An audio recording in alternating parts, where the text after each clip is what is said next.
오늘 말씀 듣는 시간 갖도록 하겠습니다. 욥기 오늘 세 번째고요. 마무리 지으려고 합니다. 오늘 욥기 42장인데요. 우리 1절부터 6절까지 제가 파란색, 여러분이 검은색 우리 교독하도록 하겠습니다. 욥이 여호와께 대답하여 이르되 주께서 못하실 일이 없사오며 무슨 계획이든지 못 이루실 것이 없는 줄 아오니 무지한 말로 이치를 가리는 자가 누구니까? 나는 깨달지도 못한 일을 말하였고 스스로 알 수도 없고 헤아리기도 어려운 일을 말하였나이다. 내가 말하겠사오니 주는 들으시고 내가 주께 묻겠사오니 주여 내게 알게 하옵소서. 내가 주께 대하여 귀로 듣기만 하였사오나 이제 눈으로 주를 배웠나이다. 그러므로 내가 스스로 거두어드리고 티끌과 제 가운데서 회개하나이다. 아멘. 42장 1절은 욥이 여호와께 대답하여 이르되 하면서 실질적인 구절이 2절부터 시작하죠. 오늘 2절에 보니까 욥이 이렇게 말합니다. 주께서는 못 하실 일이 없사오며 무슨 계획이든지 못 이루실 것이 없는 줄 아오니. 오늘 42장 그 마지막에 욥의 고백이 두 가지가 있어요. 그 두 가지가 뭐냐면 고백하는 겁니다. 그 고난의 그 모든 시간을 딱 지나고 그가 딱 두 가지 고백을 하는데 못 하실 일이 없사오며 두 번째 못 이루실 것이 없는 줄 내가 이제서야 합니다. 라는 고백이었습니다. 이 고백이 어떤 고백이냐면 하나님에 대한 어떤 고백이에요? 절대 주권에 대한 고백. 하나님의 절대 주권, 우리가 뭘 믿습니까? 하나님의 이렇게 전지성, 전능성. 그것이 뭡니까? 오늘 욥의 고백이에요. 못 하실 일이 없어요, 주님. 우리가 어떤 하나님을 믿어야 돼요? 욥의 고백한 하나님을 믿어야 돼요. 오늘 여러분의 삶 가운데 못 하실 일이 없는지 믿으시기 바랍니다. 그리고 두 번째, 못 이루실 것이 없는 줄 압니다. 이것이 오늘 욥의 고백이었습니다. 못 하실 일, 못 이루실 것이 없다. 누가요? 바로 42장 2절의 첫 번째 나는 뭐로 시작합니까? 주께서라고 고백합니다. 그러니까 그의 인생의 주어가 뭐예요? 주님이셔요. 그의 인생의 주어. 주께서 고백하는 거죠. 주체가 뭐예요? 내 인생에 못하실 일이 없고 내 인생에 못 이루실 것이 없는 분? 주께서. 내가 그분을 오늘 고백하고 알게 되었습니다. 고난의 시간을 거쳐서 그가 깨닫게 된 고백입니다. 근데요, 오늘 42장의 마지막에 그 욥이 이 고난을 지나고 나서 이 한 번만 이렇게 고백했습니까? 그게 아니에요. 1장을 보면 21절에 뭐예요? 주시니도 여호와시여. 주시니 하나님이 주시고자 못하실 일이 없다. 그리고 거두시니 그분도 여호와시다. 그분의 이 욥의 고백은 절대적으로 그 주 여호와 하나님이 있었습니다. 그런데 재밌는 사실은요, 우리가 세 번에 걸쳐서 다 봤지만 욥만이 이렇게 고백한 것이 아니라 누구도 이렇게 고백했어요? 누구도 이렇게 고백했죠? 욥 말고 누구가 있을까요? 자신감 있게. 여기 숨을 쉴 때 그 단어가 나와서 얘기 움직였대요. 사탄도 고백했어요. 뭐라고 고백했어요? 1장 10절. 저번주에 우리가 들었던 샤켓다와 바라크의 그 주제의 설교에 대해서 사탄이 고백했던 10절인데 뭐라고요? 주께서 그와 두 번째 그의 집과 세 번째 그의 모든 소유물에 샤켓다 울타리로 두르심 때문이 아니니까. 두 번째 바라크, 주께서 그의 손으로 하는 바를 복되게 하사 그의 소유물이 땅에 넘치게 하셨음이니이다. 누구도 고백한다? 사단도 하나님의 절대 주권을 고백하고 있어요. 그러면 사단도 하나님 앞에 이 절대 주권을 고백하고 있는데 우리가 어떤 하나님을 진짜 믿어야 돼요? 못하실 일이 없습니다. 못 이루실 것이 없습니다. 우리 진정한 믿음의 회복이 있어요. 아니 사단도 고백했는데 내가 고백을 못한다는 이건 말이 안 되는 거잖아요. 그러니까 욥의 인생에 1장부터 주신 이도 여호와시요 거두신 여호와시요 그의 인생의 알파, 그의 시작도 하나님에 대한 절대 주권의 고백이었고 마지막 42장의 그 마지막 오메가의 그 마지막의 고백도 하나님의 절대 주권의 고백이었습니다.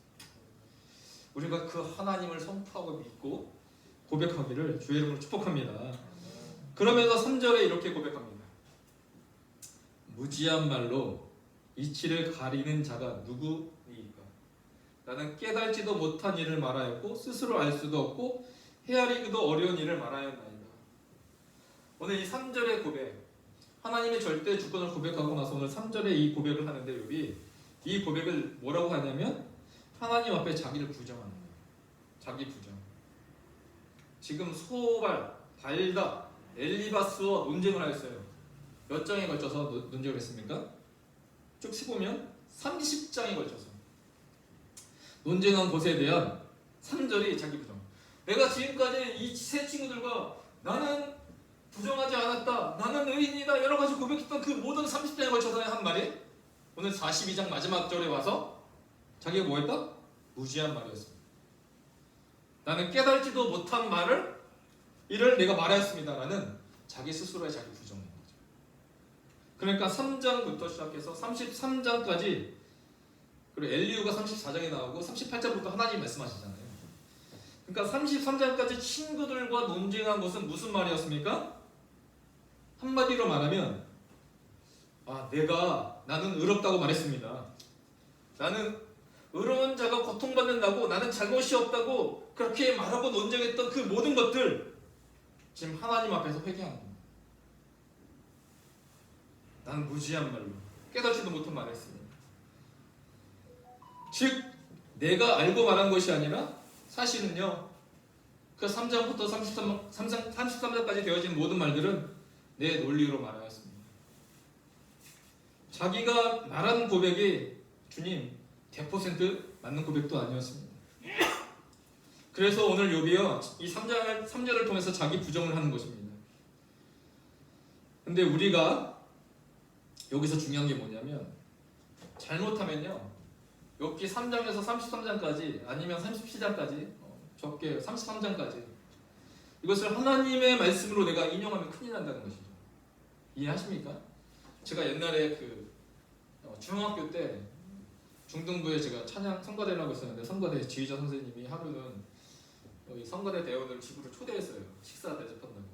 딱 그 집에 딱 갔는데 다들 막 깔깔깔 웃었어요. 그 집에 들어가서. 왜냐면 화장실이 딱 있는데 화장실에 말씀 팻말이 딱 붙여있어요.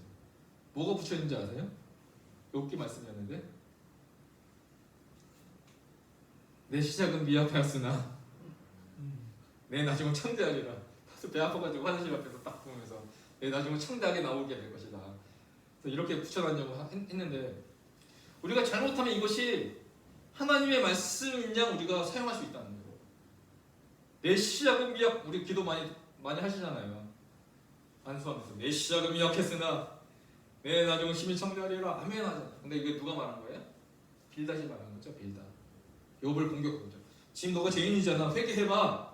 그러면 내 시작은 미약했으나 하나님이 나중에 창대하게 해줄 거야 라는 거예요. 이런 모든 것들, 오늘 욥이 말했던 이 30장에 걸쳐서 말하던 것들, 자기가 부정하고 있어요. 무지한 말로 말했습니다. 나는 깨달지도 못한 일을 말했습니다. 그러면서 42장 2절과 3절은 절대 주권의 고백이었고, 이제 5절의 고백을 합니다. 체험적 신앙 고백을 합니다. 5절, 내가 주께 대하여 귀로 듣기만 하였사오나 이제 눈으로 주를 배웠나이다. 지금 무슨 말입니까? 내가 고난받기 이전에는 내가 간접적으로 신앙 고백에서 이제는 체험적 신앙 고백을 하게 되었습니다. 귀의 신앙에서 이제 눈의 신앙이 될 수 있었던 것은 내가 뭐를 경험했습니까? 고난을 딱 경험해 보니까 하나님이 더 가까이 보이기 시작했습니다. 그래서 이 고난은 내게 유익이다 라는 것입니다. 6절, 그러므로 내가 스스로 모든 잘못을 거둬들이고 티끌과 제 가운데서 회개하나이다. 이게 42장의 결론입니다. 오늘 욥이 결국은 주 하나님 앞에서 회개합니다. 하나님이 욥에게 기대했던 것은 뭐냐면 회개였어요. 그의 의로움을 나타내는 것이 아니라 그가 회개하기를 원하셨습니다. 그래서 그 회개를 기억하기 위해서요, 38장부터 하나님이 이 욥에게 77가지 질문을 속사포같이 막 쏟아내십니다. 너는 대장구처럼 허리를 묶고 내가 내게 묻는 것을 대답할지어다 하면서 물어보셔요. 내가 땅에 기초를 놓았을 때 내가 어디에 있었느냐? 내가 깨달아 알았거든? 말할지어다. 근데 말할 수가 없어요. 하나님이 땅에 기초를 세울 때 욥은 존재하지 않았거든요. 그 모든 이치를 알 수가 없거든요. 그래서 욥은요, 하나님의 질문 가운데 침묵만 할 수 있어요. 침묵밖에 할 수 없었습니다. 그리고 오늘 말하는 거죠. 그러므로 내가 스스로 모든 잘못을 거둬들이고 티끌과 제 가운데서 회개합니다.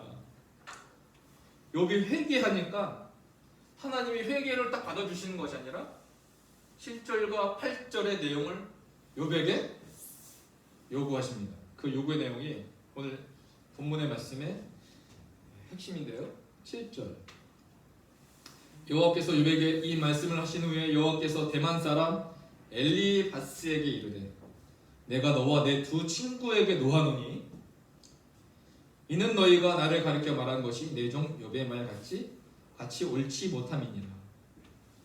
그런즉 너희는 수소 7과 순양 7을 가지고 내 종 욥에게 가서 너희를 위하여 번제를 드리라. 라고 오늘 욥의 세 친구들에게 명령을 하십니다. 자, 잘 보세요. 누구를 위한 번제를 드려라? 누구를 위한 번제예요? 너희를 위하여. 이 너희가 누구죠? 욥의 세 친구들이잖아요.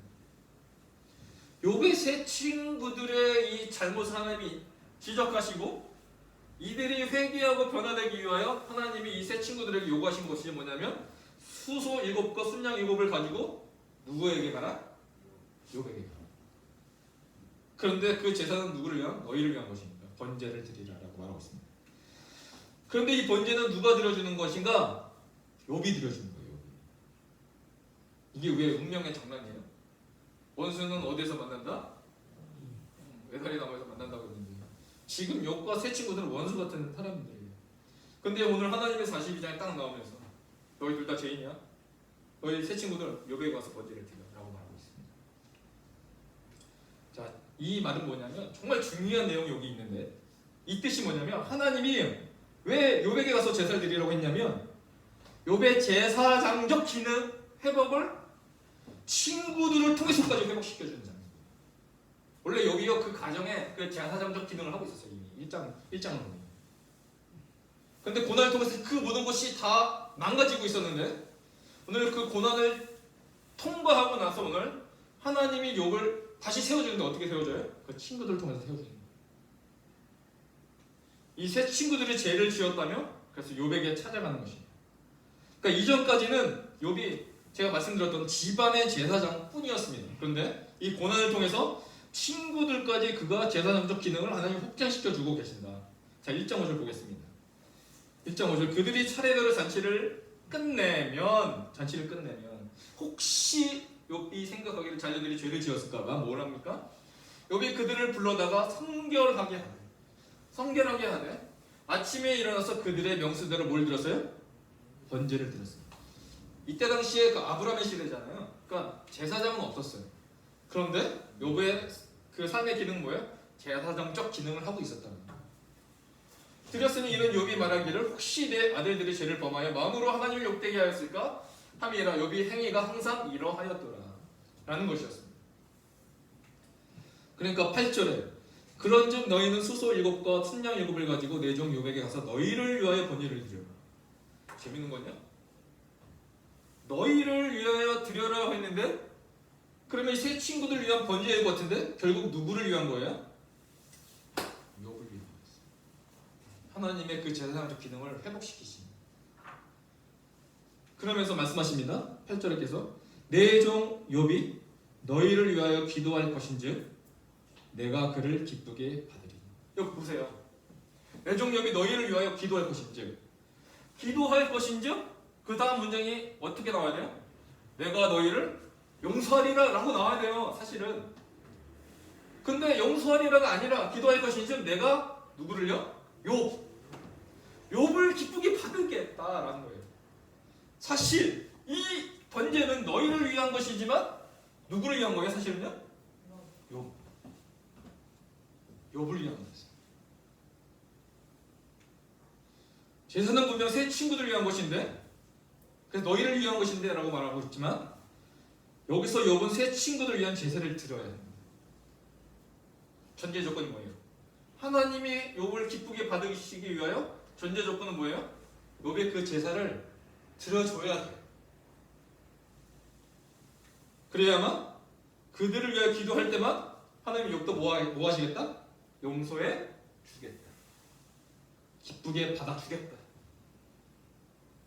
자, 다시 한번 볼게요. 번제는 누구를 위한 것인데? 새 친구들을 위한 것인데. 그래서 오늘 지금 이 8절에 딱 왔을 때 오늘 욥에게는 선택의 순간이 온 거예요. 사실 무슨 선택의 순간이 왔어요? 그 인상 앞에 선택의 순간이 왔어요. 내가 그들을 용서하고 30장에 걸쳐서 나를 비난하고 욕했던 그 친구들, 그 하나님의 뜻도 모르고 무지한 말로 나한테 말했던 그 말들, 그들을 내가 지금 용서하여 번제를 드려줄 것입니다. 아니면 그 미워하는 마음으로 계속 그들을 정죄할 것입니다. 오늘 욥의 선택의 순간이었습니다.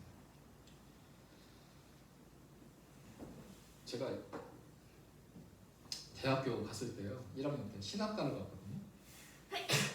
그때 제가 뭘 열심히 했냐면 제가 상덕교회, 본교회가 상덕교회인데 그 상덕교회 청년부 회장 출신이었던 그 김某某某, 지금 목사님이세요. 그분이 이제 단장이 돼서 리조이스 선교단이라고 하나를 만들었어요. 리조이스 선교단. 그래서 그걸 만들어가지고 교회들을 방문하고 찬양 집회하고 정말 잘 됐었어요. 그래서 막 열심히 활동을 했었어요. 그런데 그분이 되게 요구했던 거 뭐냐면 헌신, 하나님께 그 드림, 그걸 굉장히 강조했어요.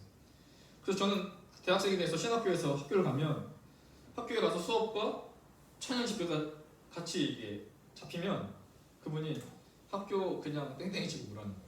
헌신하라는 거예요. 저는 그때 그게 맞는 줄 알았어요. 그래서 하도 학교를 안 나가고 공부를 제대로 못하고 성기단 활동을 열심히 하다 보니까 막 F가 막 나오기 시작한 거예요. 여러분들 이해 못하시겠죠? F를 받는 그 느낌. F를 받기 시작했어요. 2학년 때까지. 그러고 나서 그분이 나중에 그러는 거예요. 너는 군대 면제될 수 있어. 딱 그러는 거예요. 아버지가 돌아가셨기 때문에 너는 면제될 수 있어. 근데 제가 아무리 생각해도 면제될 수가 없는데 이 땅에 아버지가 없는 남자들이 많을 텐데 다 군대 갈 텐데 왜 나는 군대가 안 가지? 그래서 계속 설명했어요. 저 군대 가야 되는데요. 알아보니까요. 그러니까 그분이 하는 말이 대학원까지 그냥 가. 대학원 졸업하면 군대 면제될 수 있어. 계속 그러는 거예요. 그리고 나중에는 뭐까지 요구했냐면 저의 그 신원, 주민등록증을 요구하기 시작했어요. 그러다가 그 중간에 저희 어머니가 개입하셔가지고 난리를 치고 그렇게 하는 일이 없었지만, 그래서 저는 그때 3학년 때 수업을 마치고 군대를 늦게 갔어요. 후회하면서. 그 가운데 같이 사역했던 저보다 2살 많은 김某某 형이 있었는데 그분도 지금 목사님이 되셨어요. 근데 그분도 저처럼 신분증을 요구하셨어요. 그래서 그분은 이제 빌려줬죠. 왜냐면 단장이고 리더니까 믿었죠. 신뢰했죠. 근데 나중에 알아봤더니 그 신분을 이용해서 돈을 빌렸더라고요. 그 어머니 사업에 그 사업하는 돈을 빌려. 그래서 그분이 2-3천을 이제 빚지게 됐는데 아직까지도 안 갚아가지고 상처를 계속 받은 거예요. 제가 군대 전역해서 찾아갔어요. 그 형한테. 형, 그만 용서하자고. 용서 안 하면 누가 손해볼 것 같아? 형이야. 그거 못 받잖아. 평생 동안 못 받을 텐데 언제까지 미움을 갖고 살 거야. 그러니까 용서하면서 살자고. 그래, 앞으로 형의 목표를 위해서 그게 더 나은 길이지. 근데 그 형이 그랬어요. 마지막에. 용서 못하겠다. 참 마음이 아팠던 순간이에요. 그럼 저는 용서했느냐? 저는 군대 생활하다 보니까 다 이게 머릿속에 다 나가버렸어요. 잊어버렸어요. 어느 순간 그가 미워지지 않기 시작했습니다. 욥의 마음. 정말 나를 셋이서 공격한 거예요. 나는 그 빠져나갈 순간도 없고 지금 자녀들도 다 죽었고 아내도 나를 욕하면서 너 죽어라 부르고 모든 재산도 잃어버리고 정수리부터 발끝까지 지금 피부병이 일어나서 지금 기아를 막 긁고 있는 상황 가운데 나를 욕했단 말이에요. 그 마음의 상처는 묻을 수가 없는 상처예요. 근데 하나님이 오늘 말씀하셔요. 야, 너희 내종 욥이, 야 욥아, 너희 친구들 위하여 기도해. 그들 위해 번제를 드려줘. 오늘 말씀이니까 쉽게 넘어가는 것처럼 보이지만 그렇지 않다니까요. 그 욥의 마음에는 그 갈등의 마음도 있었을 거예요. 선택의 순간에 어떻게 했을까요? 9절 보겠습니다. 이에 대만 사람 엘리바스와 수아 사람 빌닷과 나아마 사람 소발이 가서 여호와께서 자기들에게 명령하신 대로 뭐 했어요? 뭐 했어요? 행하니라. 여호와께서 자기들에게 명령하신 대로 이 셋 중과 다 했대요. 그럼 무슨 말이에요? 욥이 뭘 받아준 거예요? 그들의 재물을 받아주고 그들을 위해서 번제물을 드려줬다는 뜻이에요. 번제물을 받아주니까 9절 이후의 말씀이 어떻게 됩니까?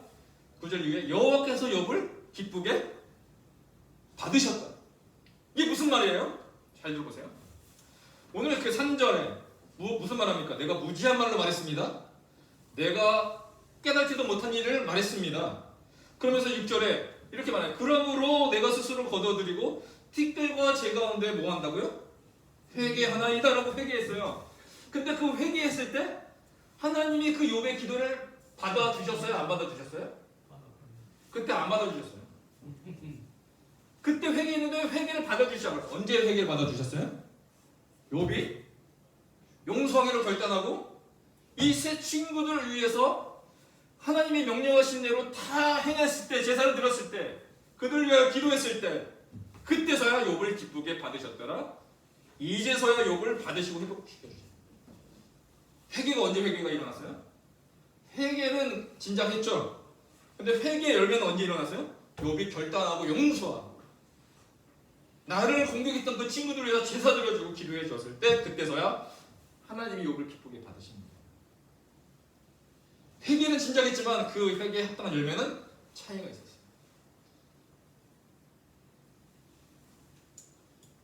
욥이 뭐 할 때요?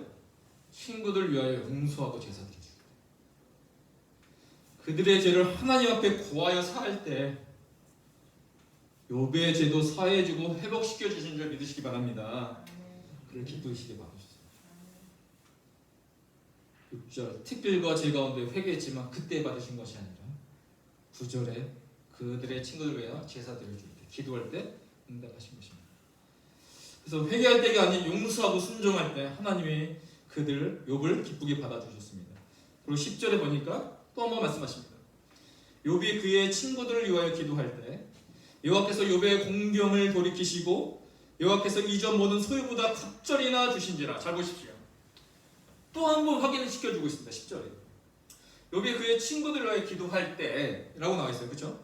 그러면 욥이 그의 친구들을 위하여 기도하지 않을 때는 여호와께서 욥의 공경을 돌이키셨을까요? 돌이키지 않으셨을까요? 무슨 말이에요? 기도하지 않을 때는 욥은 어디 가운데 있었어요? 공경 가운데 있었다는 거예요.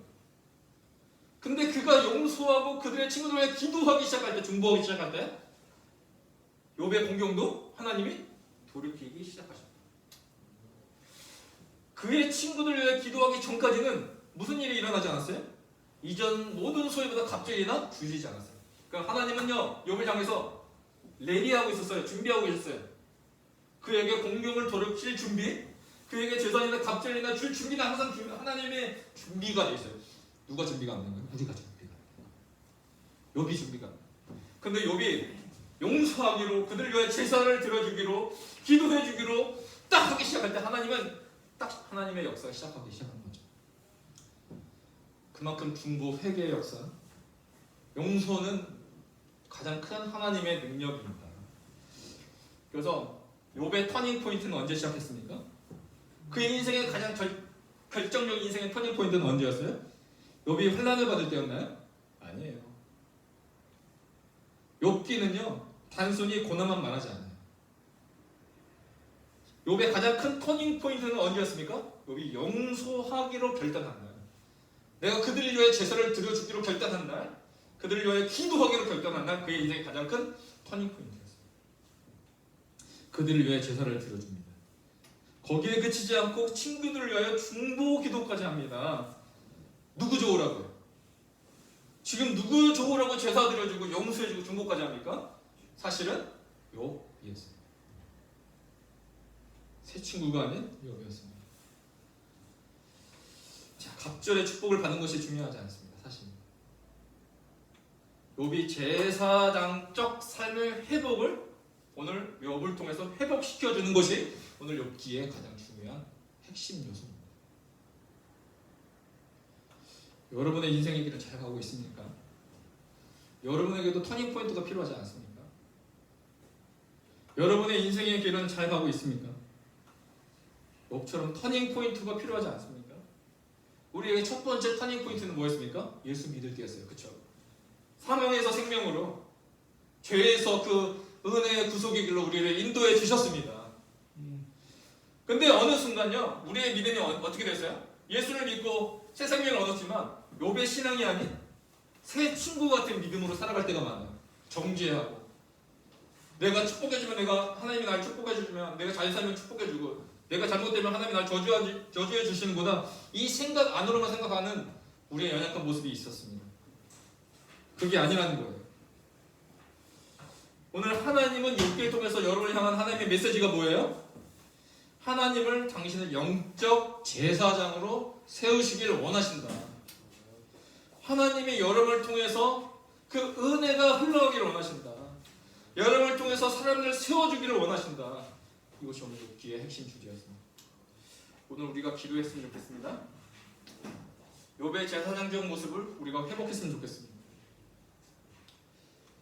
욥이 공경을 얻었어요. 친구들도 공격이 있었어요. 그런데 하나님은 뭐하라고 하십니까? 그들 위하여 기도하라고 하십니다. 근데 재미있는 사실은 예수님이 십자가에 돌아가실 때 가상 7원 7가지 말을 하신 게 있어요. 그 중에 첫 번째로 하신 말씀이 뭔지 아십니까? 아버지여, 저희를 사하여 주옵소서. 예수님이 3대 기능이 있었어요. 왕이신, 그리고 선지자, 세 번째 뭐예요? 제사장.